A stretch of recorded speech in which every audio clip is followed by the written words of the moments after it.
Adam itu bapak moyang kita.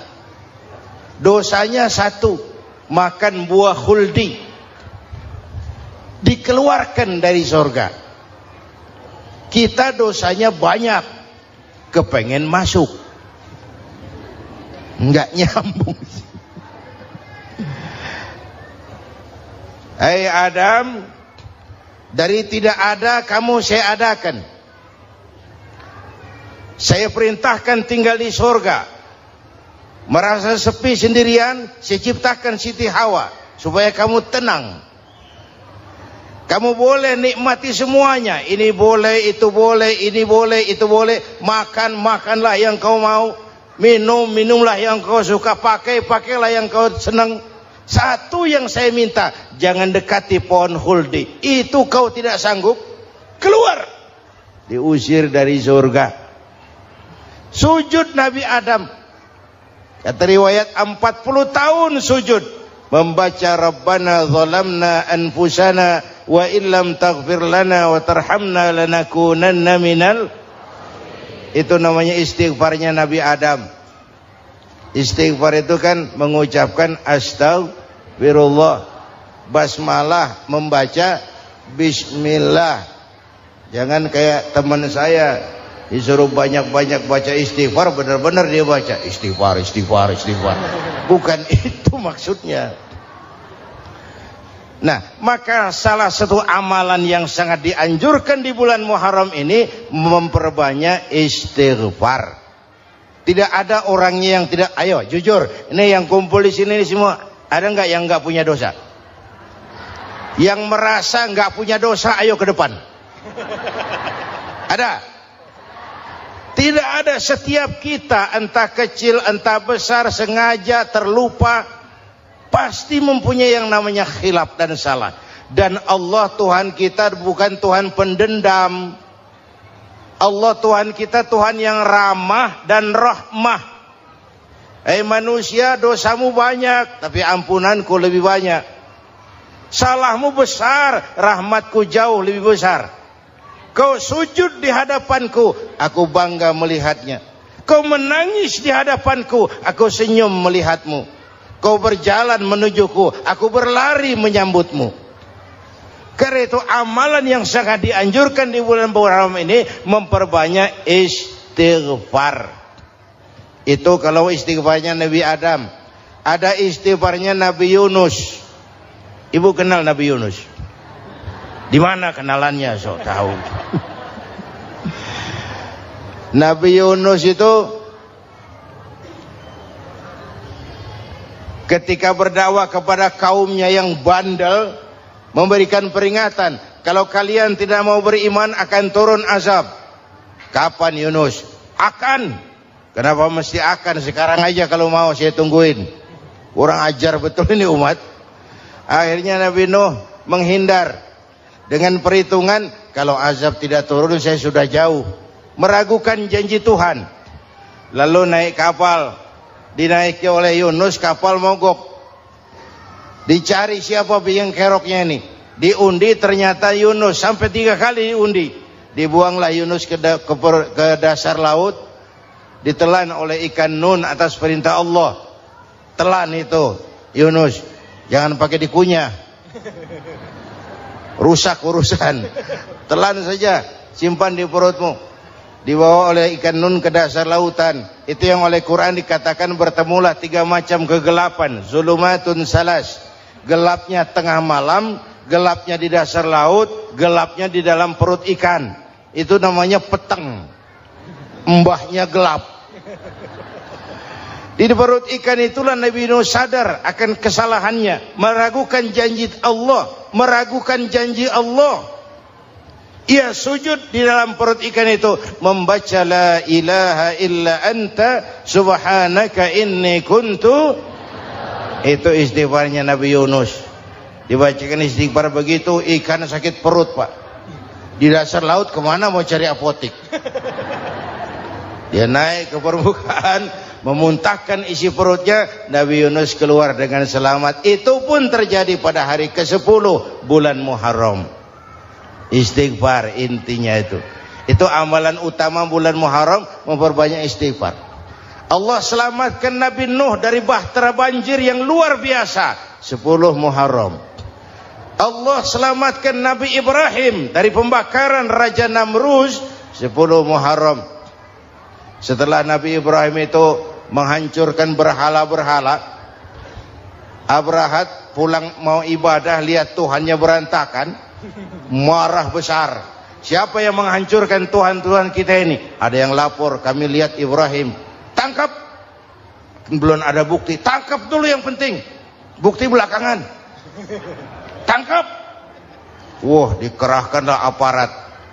Tangkap Nabi Ibrahim. Disidang langsung oleh Abrahat. Oleh Namruz maksud saya. Ibrahim, kau yang menghancurkan berhala-berhala kami ini, Tuhan-Tuhan kami. Siapa bilang? Ada yang lapor. Saya dengar enggak semua berhala itu hancur. Ada yang paling besar, angkat tangan, saya lihat ada kampak di tangannya. Barangkali yang besar itu iseng tuh, yang kecil-kecil dikampakin. Tanya aja sama dia, kamu gila? Kenapa? Masa kami disuruh nanya berhala? Nggak bisa jawab. Nggak bisa jawab. Lah kenapa disembah? Lebih gila mana sih? Tahu nggak bisa jawab kenapa disembah? Kurang ajar kamu Ibrahim. Bakar, dibakar. Ketika Ibrahim dilempar ke kobaran api yang menggunung, Allah perintah api, ya naru kuni bardan wa salaman ala Ibrahim. Hai api, dinginlah sampean. Api Madura waktu itu, Pak. Hai api, dinginlah sampean, selamatkan Ibrahim. Api tunduk kepada perintah Allah. Ibrahim masuk ke kobaran api, selembar rambut pun tidak terbakar. Kenapa? Apinya tunduk kepada perintah Allah. Kenapa? Karena Ibrahim orang yang takut kepada Allah. Api tunduk kepada perintah Allah. Kalau kita baca ayat itu, masuk ke api, mateng. Sudah hadirin yang saya muliakan, oleh karena itu selamatnya Ibrahim dari pembakaran Raja Namruz itu pun pada 10 Muharram, Yaumul Asyura, hari ke-10 dari bulan Muharram. Imedia. Bapak Ibu hadirin hadirat yang saya cintai, sebagian kecil tentang Nabi Adam, Nabi Ibrahim dan Nabi Yunus, tapi saya belum menceritakan tentang Nabi Nuh tadi. Mengulang kaji. Nabi Nuh salah seorang rasul yang masuk ulul azmi, 5 besar. Karena memang perjuangannya menggambarkan satu usaha yang ulet dan luar biasa. Beliau diberi umur 950 tahun. Lalu berdakwah selama 900 tahun. Sore, pagi, siang, malam, dapat pengikut tidak lebih 80 orang. Rata-rata 10 tahun satu. Kalau saya minta berhenti aja jadi nabi, Pak. Ustadz mana masih mau buka pesantren? 10 tahun buka pesantren, yang nyantri cuma satu. Pedagang mana yang masih mau dagang? 10 tahun dagang, yang beli satu. Pimpinan partai mana yang masih mau kampanye? 10 tahun buka partai, yang nyoblos satu. Bangkrut. Umatnya bandel, kurang ajar, durjana, bajingan, tengik. Umatnya Nabi Nuh ini kalau diceramahi, telinganya ditutup dengan tangannya. Nabi Nuh akhirnya rekes, Tuhan, siang malam saya berdakwah kepada umat ini. Tiap kali saya sampaikan dakwahmu, mereka tutup telinganya dengan tangannya. Alergi dengar ceramah. Apa itu ceramah? Non profit. Saudara-saudara, jadi mau kamu gimana, Nuh? Sudah Tuhan, habiskan saja orang kafir. Nanti kalau punya anak, anaknya pun kafir lagi. Lebih baik bapak moyangnya sikat habis. Biasanya kalau bapak kalong, anak kampret. Bapak nyolong, anak nyopet. Fotokopi gimana aslinya? Habiskan saja. Itu mau kamu Nuh? Iya. Oke. Nanti aku turunkan banjir Nuh. Buat kapal. Dengan apa saya harus buat kapal Nuh? Ya dengan kayu, kata Tuhan. Kayunya dari mana Tuhan? Ya dari pohon Nuh. Pohonnya belum ada Tuhan. Ya tanam dulu Nuh. Bikin kapal kayunya nanam pohon. Apa artinya? Perjuangan perlu kesabaran. Sukses itu ada prosesnya. Nggak bisa simsalabim abracadabra lalu kita mau sukses. Semua ada prosesnya.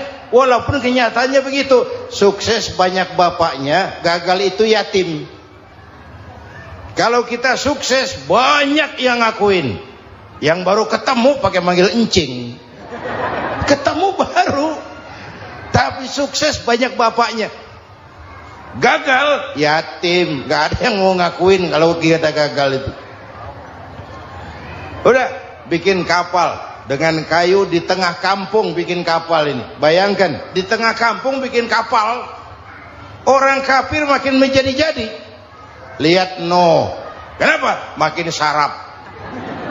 Bikin kapal di tengah kampung mau belayar kemana? Tuh lihat, kalau orang nggak tahu tujuan, mountain setengah jalan. Proses yang dinilai bukan finalnya. Ya kayak gitu kesimpulannya. Saya enaknya sendiri. Bikin kapal. Kapal mendekati selesai. Ini orang kafir rame-rame datang ke kapal Nuh. Mau apa? Buang najis. Sakit perut berangkat ke kapal Nabi Nuh. Nongkrong. Dapat 2-3 tumpuk pulang. Penuh lantai kapal dengan najis manusia. Inilah perjuangan. Bukan jalan raya lurus bertabur bunga di kanan kirinya. Banyak ondak dan duri, fitnah, caci maki, antipat, segala macam. Nuh. Ada orang tua dasar kafir, kurang ajar, sudah stroke berangkat juga ke kapal Nuh. Mau buang najis, pincang-pincang digotong orang. Selesai buang najis dia bangun mau pulang, pegangan tiang kapal terpeleset jatuh di atas tumpukan najis. Terjadi keajaiban, yang stroke-nya sembuh. Lumpuhnya hilang, berangkat digotong-gotong pulang, jalan gagah sekali. Tapi orang kampungnya heran, ente sudah sembuh? Sudah. Berobat di mana? Kok begitu paten? Di kapal Nuh. Masih banyak.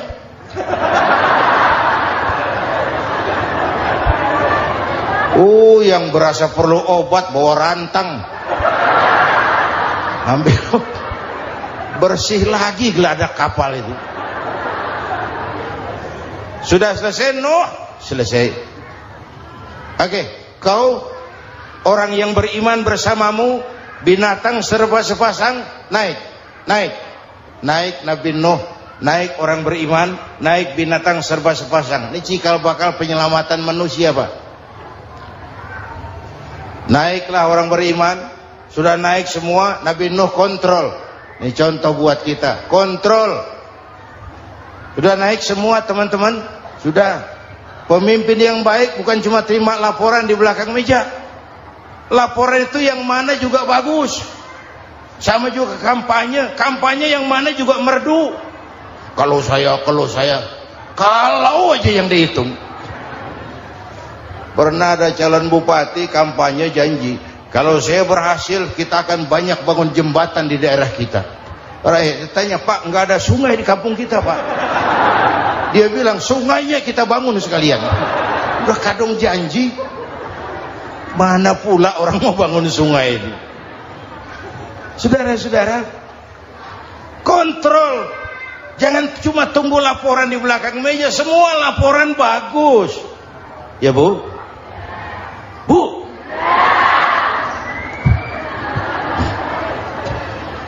Nabi Nuh kontrol.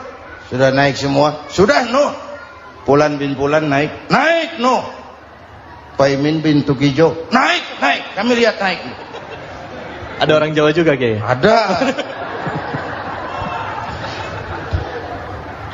Sudah kontrol, Kan'an anak saya ikut nggak naik kapal? Kami tidak lihat itu no. Kan'an. Ini potret.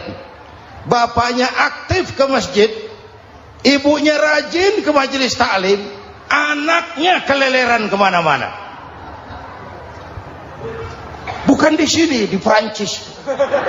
Udah di sini insya Allah sama.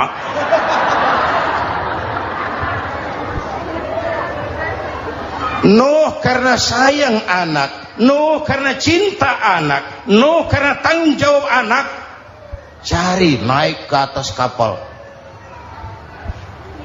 Lihat Kan'an, anak saya, nggak lihat Nuh. Turun ke ruang bawah, periksa lagi. Mang, ayah Kan'an di dia. Jamaah Tasik ini rupanya di dalam. Tuh ayah mang. Ayah ke mana ya budak ini? Turun ke bawah, tanya lagi. Ono Kan'an to? Ora nano raketo. Rombongan Jawa Tengah. Naik ke atas buritan. Dari buritan kelihatan ternyata Kan'an tidak ikut naik kapal, kumpul di darat bersama orang kafir. Ini potret kita sekarang. Kumpul sama orang kafir, hanyut anak-anak kita, ditelan budayanya orang kafir, ditelan tradisinya orang kafir, ditelan pergaulannya orang kafir. Nuh karena sayang anak dari atas manggil. Dalam Quran dijelaskan itu. Karena Nabi Nuh di atas, Kan'an di bawah, teriak. Ya bunayyar kam ma'ana. Begitu dalam Quran ayatnya. Cuma ini pakai gaya memanggil supaya kelihatan ke gambar, kira-kira Nuh manggilnya begitu. Ini namanya gaya dakwah, Pak. Kalau ceritanya datar nggak menarik. Maka Nuh memanggil Kan'an, ya bunayyar kam ma'ana. Kata yang dengar, ini gaya orang manggil, ya bunayyar kam ma'ana. Kan'an kesini nak, naik kapal sama papi.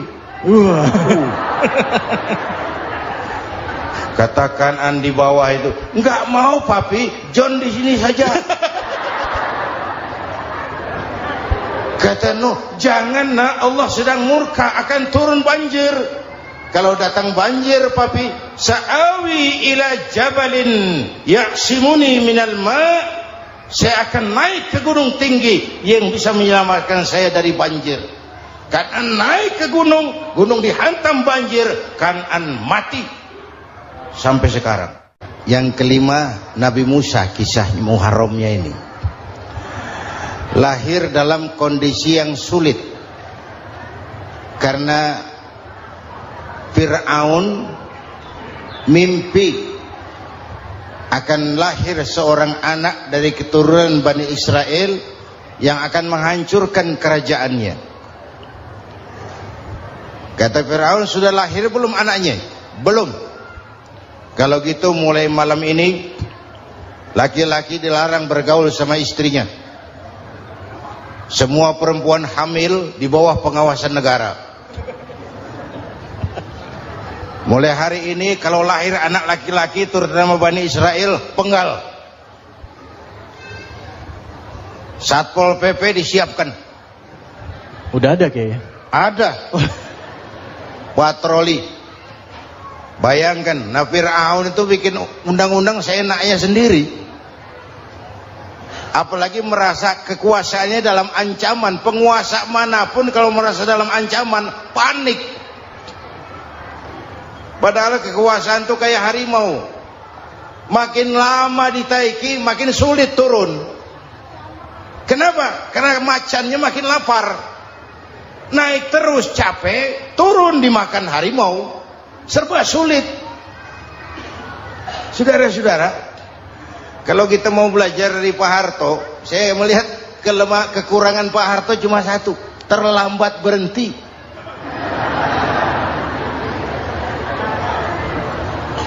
terlambat berhenti. Di sekelilinginya banyak tukang-tukang jilat, tukang-tukang semir.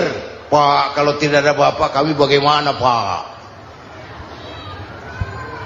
Saudara hadirin yang saya hormati, maka sering saya ingatkan, temanmu yang sejati adalah teman yang membuat kamu jadi benar, bukan teman yang selalu membenarkan kamu.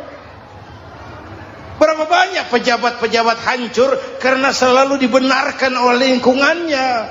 Bapak benar, Pak. Bapak bijaksana, Pak. Itu tepat, Pak. Benar. Buang angin pun kata kelilingnya, oh Bapak sehat. Temanmu yang sejati, teman yang bikin kamu jadi benar, bukan teman yang selalu membenarkan kamu. Bapak Ibu hadirin yang saya hormati, tapi kehendak Allah terjadi. Lahirlah Musa. Bayinya dihanyutkan di sungai Nil. Bayi sudah menderita, dihanyutkan di sungai Nil. Dan akhirnya besar di lingkungan istana Fir'aun. Diriwayat oleh Ratu Aisyah, perempuan Fir'aun, setelah mulai berjuang, terjadilah itu. Musa dan pengikutnya dikejar oleh Fir'aun. Sampai di tepi laut, Allah wahyukan Musa, lempar tongkatmu ke laut. Dalam kondisi darurat, mukjizat tiada jalan. Kondisi darurat. Kalau tidak, mukjizat itu maunya Allah, bukan maunya Nabi. Nabi nggak kuasa, Allah yang mau. Tapi hidup Nabi bukan mukjizat, manusiawi. Tidak mentang-mentang ada mukjizat tongkat, tiap sulit main tongkat, nggak usah berjuang kalau begitu. Itu darurat menyelamatkan umat. Tongkat dilempar ke laut, laut terbelah. Laut terbelah. Itu secara visualnya bisa kita lihat dalam film The Ten Commandments. Udah nonton belum? Urusan nonton kalah sama Ustadz bagaimana sih? Ten Commandments, 10 firman Tuhan. Tekniknya bagus loh. Bagaimana laut terbelah. Musa lewat, Fir'aun mengejar. Musa sampai di ujung sana, Fir'aun masih di sama tengah perjalanan. Laut nutup kembali. Laut menutup kembali, Fir'aun tenggelam. Cengap-cengap di lautan. Begitu nafas sampai di tenggorokan, Fir'aun sambil cengap-cengap itu, amantu bi Rabbi Musa wa Harun. Duh, kalau begini mah saya juga percaya sama Tuhannya Musa. Malaikat maut jengkel, goblok loh. Terlambat sekarang. Tenggelamin terus. Modar. Musa selamat. Fir'aun mati. Jenazahnya, jasadnya terdampar di pinggir laut. Beberapa waktu kemudian ditemukan orang, dimumi, dibalsem, diawetkan. Itu sesuai janji Quran. Wa kadzalika nunajjika bi badanika litakuna liman khalfaka ayah. Kami selamatkan badan kamu agar jadi pelajaran bagi orang-orang sesudah kamu nanti. Janji Quran tepat. Janji itu 14 abad yang lalu. Jasad Fir'aun ditemukan, dimumi, diawetkan, dibalsem di bawah nama Farao Ramses II. Sekarang tersimpan di Museum Negara di Mesir. Kapan-kapan nanti ibu main ke Mesir, mampir. Naik ojek paling berapa itu? Oh, orangnya tinggi, hidungnya mancung, pokoknya pantaslah jadi Fir'aun. Selamatnya Musa di kejaran Fir'aun di ujung sana itu terjadi pada hari ke-10 bulan Muharram, yang oleh orang Nasrani diperingati dengan hari raya Paskah. Mereka melaksanakan puasa, mensyukuri nikmat keselamatan dari kejaran Fir'aun. Makanya kalau kita ikut puasa di bulan Muharram, bukan mengikuti syariatnya Nasrani, salah. Karena Nabi mengajarkan, itu sumbernya. Bukan ikutan sama ibadahnya Israel. Tapi memang agama ini kan merupakan mata rantai. Datang Rasul baru melengkapi Rasul sebelumnya, datang Rasul baru melengkapi Rasul sebelumnya. Mata rantai yang berkaitan. Setelah Muhammad selesai, selesailah tugas Nabi dan Rasul. Selesailah misi Nabi dan Rasul. Tidak ada Nabi lagi sesudah Nabi Muhammad. Itu harga mati, titik. Gak ada kompromi. Siapapun sekarang ini nggak datang ngaku jadi Nabi, wajib tidak percaya. Wajib tidak percaya. Tapi kaitannya memang kita bilang Nasrani, orang bahasa Arab, bahasa Ibraninya Nazaret, Nasiroh, Nazaret. Itu beda dialek. Kita Daud, dia David.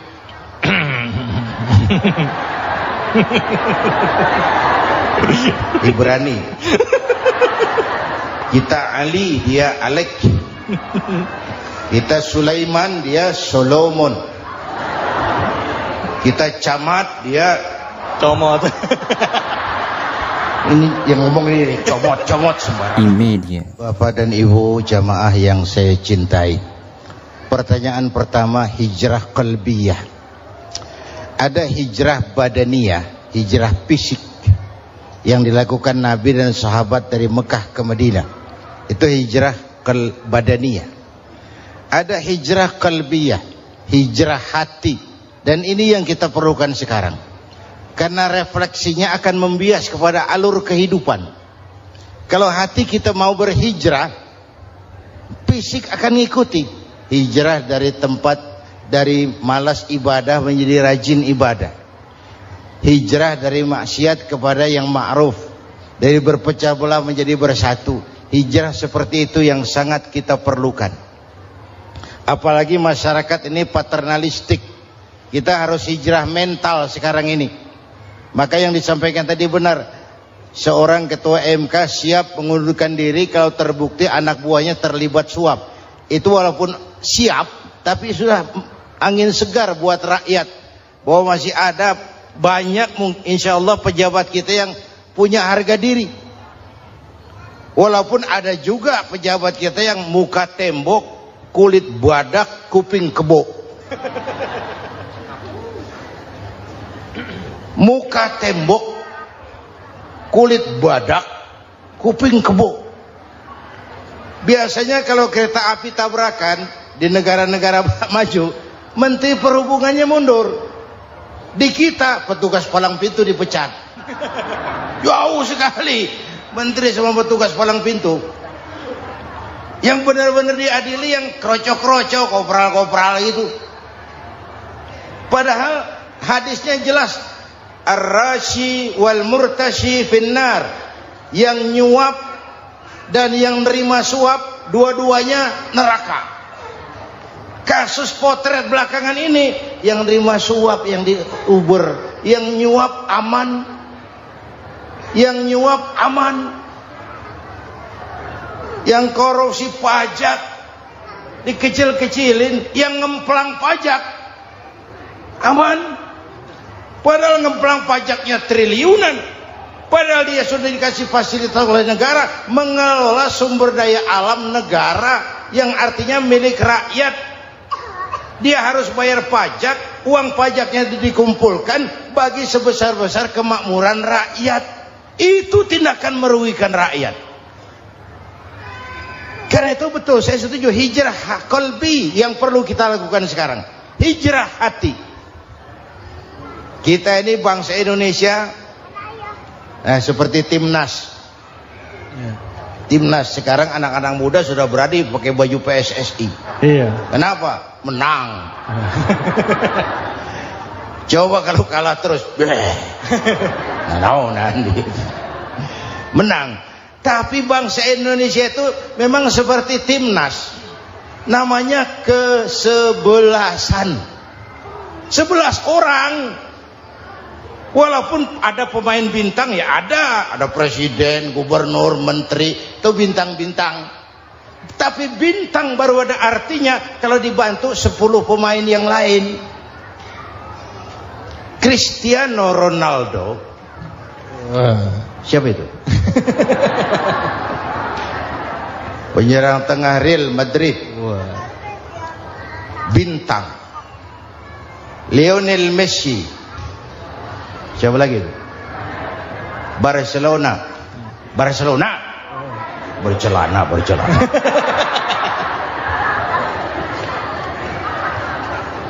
Michael Rooney, bintang Manchester United.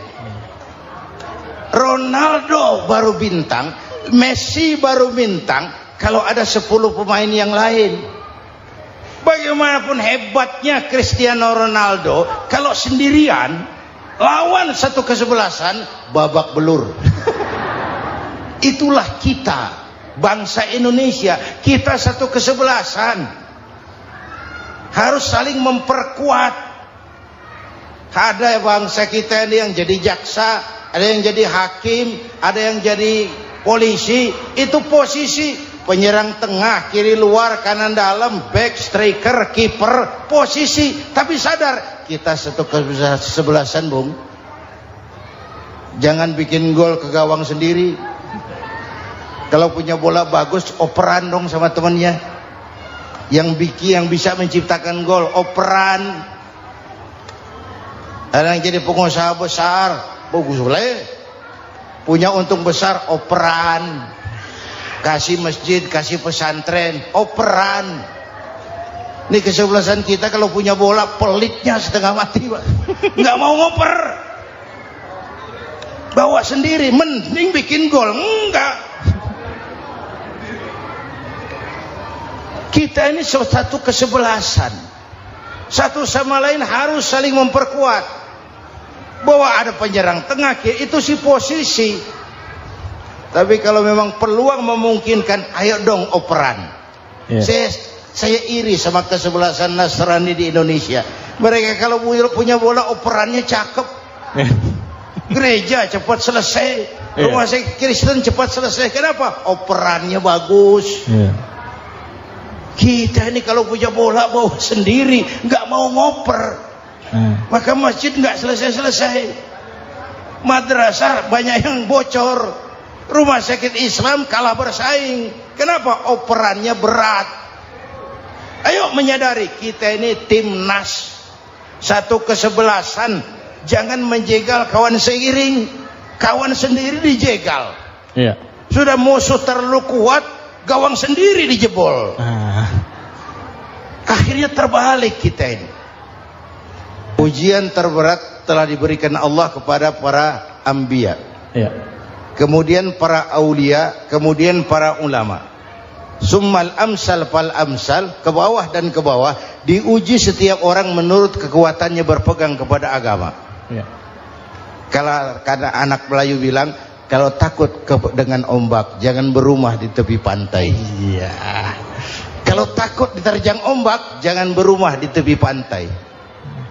Kata ibu tadi, mau jadi pohon tinggi, harus berani ketiup angin. Makin tinggi pohonnya, makin keras anginnya. Takut angin, jangan jadi pohon tinggi, jadilah rumput. Nggak ditiup angin, tapi diinjak kebo. Apa yang nggak ada resikonya? Apa yang nggak ada resikonya? Semua nabi ada yang dihantam kekuasaan yang arogansi. Ibrahim berhadapan dengan Namrud. Musa berhadapan dengan Fir'aun. Ada yang diuji dengan berhadapan umat yang sangat kurang ajar. Ada yang diuji dengan gosip yang dahsyat. Nabi Yusuf digosipi sama Zulaikha itu. Nabi Yusuf